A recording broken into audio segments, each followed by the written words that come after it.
একটা সুই আর কিছু রঙিন সুতা আর নিজের হাতের দক্ষতা। এই তিনটা জিনিস দিয়েই আজ গ্রামের অনেক নারী আজ সংসারে খরচের পাশাপাশি নিজের ইচ্ছা ও স্বপ্নগুলো পূরণ করছে।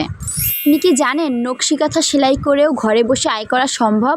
হ্যাঁ, আজকের ভিডিওতে থাকছে সেই সমস্ত টিপস ও সেই গাইডলাইনগুলো যে কিভাবে আপনি নকশি কাঁথা সেলাই করে ঘরে বসে হাজার হাজার টাকা ইনকাম করতে পারবেন। তো ভিডিওটি স্কিপ না করে সম্পূর্ণ দেখবেন, আশা করি উপকৃত হবেন। আসসালামু আলাইকুম। আমাদের গ্রামে অনেক মেয়েদেরই হাতের অসাধারণ নকশি কাঁথা সেলাই করার দক্ষতা আছে, কিন্তু বেশিরভাগ সময় এই দক্ষতাটা শুধু নিজের পরিবারের মধ্যে সীমাবদ্ধ থেকে যায়। আপনার সেলাই করার এই সুন্দর নকশি কাঁথাগুলো যদি আপনি তৈরি করে ছবি তুলে ফেসবুক, ইউটিউব, টিকটক, ইনস্টাগ্রাম বা অনলাইনে যে কোনো প্ল্যাটফর্মে পোস্ট করা যায়, তাহলে দেশের বিভিন্ন জায়গা থেকে অর্ডার পাওয়া সম্ভব। শুরুতেই বড় বিনিয়োগের প্রয়োজন নেই। নিজের তৈরি 2-3টা নকশি কাঁথা দিয়েই কাজ শুরু করা যায়। পরিবারের সদস্য বা পরিচিত আত্মীয় স্বজনদের কাছ থেকে প্রথম অর্ডার বা প্রথম কাস্টমার পাওয়া সম্ভব। এখনকার দিনে এই যে হাতের কাজের প্রোডাক্ট নকশি কাঁথাগুলো এত বেশি প্রচলন, যারা শহরে থাকে তারা জানে এটার কত পরিমাণে ডিমান্ড আর এটার কত চাহিদা। কারণ মানুষ এখন হাতের তৈরি জিনিসগুলো এত বেশি পছন্দ করে। আমি প্রত্যেকটা ভিডিওতে বলি এখনকার দিনে মানুষ হাতের তৈরি প্রোডাক্ট অনেক বেশি পছন্দ করে, আর এগুলোর চাহিদা দিন দিন বাড়ছে। এগুলোর চাহিদা কখনোই কমে না, দিন দিন বরং বেড়েই যাচ্ছে। আরও ভালো বিষয় হলো অনেক বুটিক হাউস ও অনলাইন শপ হাতে তৈরি নকশি কাঁথা সংগ্রহ করে থাকে। তাদের সঙ্গে যোগাযোগ করলে আপনি নিয়মিত কাজ পাবেন, আর আপনার যে মজুরি, যে পরিমাণ কষ্ট হয় একটা কাঁথা বা একটা হাতের কাজের প্রোডাক্ট সেলাই করতে, সেই পরিমাণে গ্রামে বসে মানুষ পারিশ্রমিক পায় না। সেই পরিমাণে কখনোই পারিশ্রমিক পায় না। তাদের সামান্য কিছু পারিশ্রমিক দিয়ে তাদেরকে বুঝ দিয়ে দেয়। আর গ্রামে যেহেতু থাকে তো তারা সেভাবে কিছু বলতে পারে না, যতটুকু দেয় ততটুকুতেই তারা সন্তুষ্ট থাকে।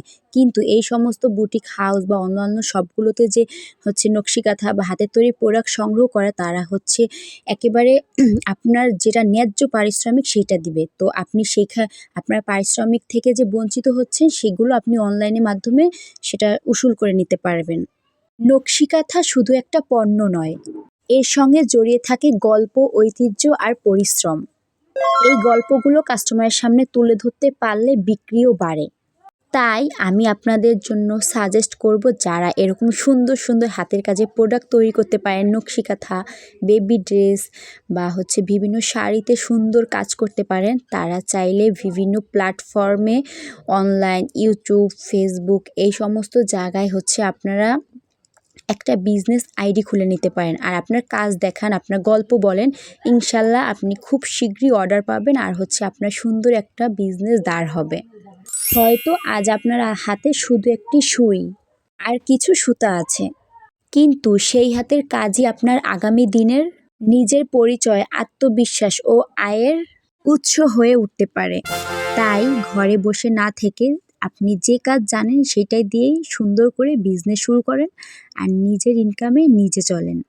এই যে নকশি কাঁথাগুলো দেখতে পাচ্ছেন, এগুলো আমাদের এখানে অর্ডারে নিয়ে একজন সেল করে। তো ভাবলাম আপনাদের সাথে কিছু টিপস শেয়ার করি, যাতে করে আপনারাও নিজেরা স্বাবলম্বী হয়ে নিজেদের দক্ষতা, নিজেদের যে অভিজ্ঞতাটা আছে বা নিজেদের যে প্রতিভা আছে, সেটা সবার সামনে আপনারাও তুলে ধরতে পারেন। নকশি কাঁথা শুধু আমাদের ঐতিহ্য নয়, এটি হতে পারে আয়ের সুন্দর একটি মাধ্যম। আজকের ভিডিওতে জানবেন কিভাবে গ্রামের মেয়েরা হাতের কাজের নকশি কাঁথা তৈরি করে ঘরে বসে আয় করতে পারে এবং নিজের একটি স্বপ্ন পূর্ণ করতে পারে।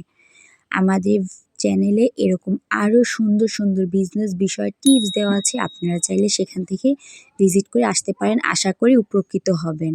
আজকের ভিডিওটি এই পর্যন্ত। সবাই ভালো থাকবেন, আর আমাদের ভিডিওটি যদি ভালো লাগে তাহলে অবশ্যই লাইক, কমেন্ট এবং শেয়ার করবেন। আর ফেসবুক পেজ থেকে দেখে থাকলে পেজটি ফলো দিয়ে রাখবেন, আর ইউটিউব থেকে দেখে থাকলে আমাদের চ্যানেলটি সাবস্ক্রাইব করে রাখতে ভুলবেন না, কারণ আমরা নিত্য নতুন বিজনেস বিষয়ে টিপস শেয়ার করি। সবাই ভালো থাকবেন, দেখা হবে নেক্সট কোনো ভিডিওতে। আর ভিডিও বিষয়ে কিছু জানার থাকলে অবশ্যই কমেন্ট করে জানাবেন। আল্লাহ হাফেজ।